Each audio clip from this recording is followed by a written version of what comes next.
guys, it's Robin, and I am so excited because New York Comic Con is just a couple days away. It starts Thursday. Which day is that? The 8th at the Javits Center in New York City, and I'm so excited. This is maybe my 5th year going, and this is maybe like my 5th or 6th con this year. So because I've been going to a lot of cons and I've had some experience at New York Comic Con, I'm going to share with you my survival tips for getting through Comic Con. New York Comic Con in particular is pretty huge. Every year it seems to be getting bigger and bigger and more crowded, so it can be really, really overwhelming. But I think there are some ways to deal with it and to deal with the crowds and all the chaos and craziness that's going on. First tip, wear comfy shoes. If you're wearing cosplay, don't wear crazy shoes. Wear comfortable sneakers.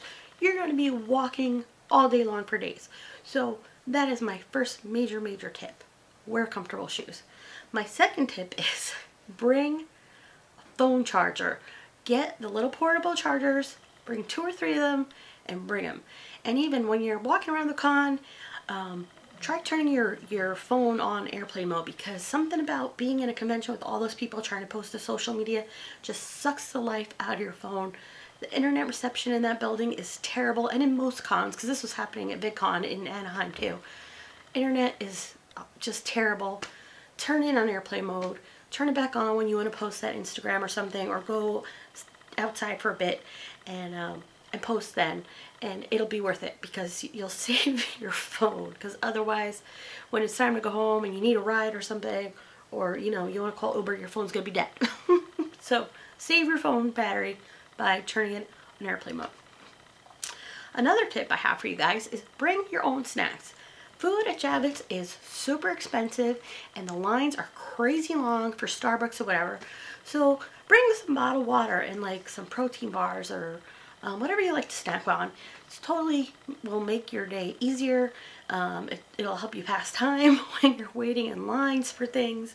And it's just a good idea. Bring snacks, bring gum, bring candy, whatever gets you through the day. I can't recommend it enough. Bring your own snacks. So another big thing about cons, especially this one, it is huge. So I think it helps to go to the website, New York Comic Con's website, or whatever con you're going to. Look at the schedule. Look at the maps. Figure out a game plan for what you want to do.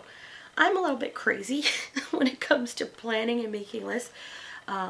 So I I printed out a big map of the floor with where all the exclusives and collectibles I wanted to buy were. So I had a strategy. I was going to start here and walk away around. And guess what? I got everything I wanted. It was a pretty good strategy. And then I also write down all the panels. I put them in my phone, but I also put them on my show planner, which connects to the app on my phone.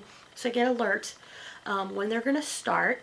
And don't expect to see everything. Don't expect to get everything. Don't expect to like meet every celebrity or get everybody's autograph, because it's just not going to happen. You might not get into all the panels. Some panel rooms get cleared out in between. Some of them don't. Usually like the main stage, the way they did it last year was you could go and get in line in the beginning of the day and get a little wristband, and then you come back later, which was a really cool concept. The other panel halls, they don't really clear out, so make sure you get to your panels at least a half hour before they start and go stand online. And while you're standing online, talk to the people around you, because most of them are awesome. They're on the same line as you, so they're probably into the same things you are. And I was having a lot of fun last year talking to people on the Funko line. We were getting some exclusives from like Fugitive Toys or something. It was a lot of fun. Talk to people, take lots of pictures, ask people before you take their picture, because it's polite, but most people in cosplay want their picture taken and are more than happy to pose with you or for you. People are really cool. And like I said, planning, expectations, yeah. So don't be upset if you get there like 5 seconds before the panel starts and you can't get it. But that said, sometimes when that happens, there might be another panel right down the hall that is a little bit interesting, and you might find out something awesome. This happened to me at BookCon. I was trying to get into the Felicia Day panel, but it was really packed. So I wandered over to the next room, and it was this Marvel Star Wars comic panel, and I was like, what? I've been reading Marvel comics since the summer, the Star Wars line, because I discovered them at that panel. So you never know what you can find if you just try something different. Another thing you should definitely check out is go to the Artist Alley and just walk up and down. I usually like to make a round first and see things, get a feel for things, and then go back and buy things. Because at first you just want to buy everything because it's so awesome.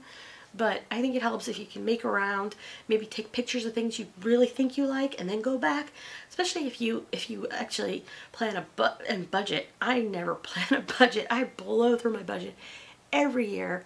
Never works for me. But to me, like, I save money for Comic-Con, so because I know I'm going to spend on stuff.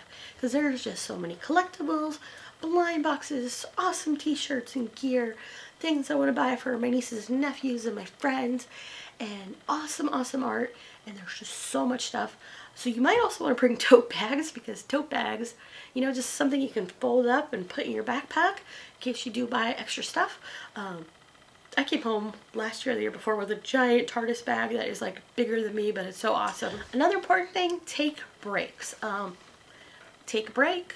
Like, you can sit in the hallways, you can sit in the food area. You can also usually get into Hall 8 in between, like during some of the less popular panels, and just go sit there and relax. I did that while I was waiting for an event at night.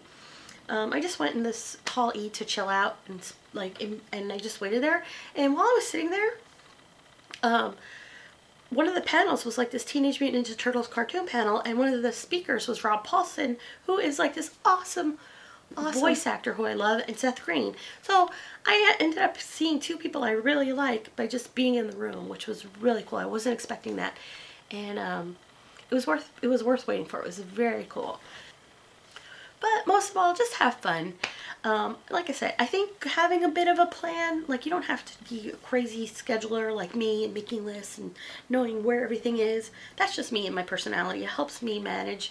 I did 4 days last year from like opening to close almost every day, and I saw everything I wanted to see and got everything because I went in with a plan. And if you're going to a smaller con, like when we went to Atlantic City Boardwalk Con earlier this year, it was just a small con, so we could easily just walk around and check everything out because it wasn't that big. But a big con like New York Comic Con or VidCon or some of these bigger ones, it's definitely worth having a plan of attack when you get there. And you're gonna have an awesome time. And if you're at New York Comic Con and you see me, say hi. I'm gonna be cosplay on probably Sunday. I'll be there Thursday and Sunday this year, and I can't wait. So I hope these tips help you if you're going to a con, Comic-Con, or any kind of con really. And I hope that you have an awesome time there. And I hope that you'll like this video and subscribe, because that would be super awesome if you did. And we'll see you again really soon. Thanks for watching. Bye!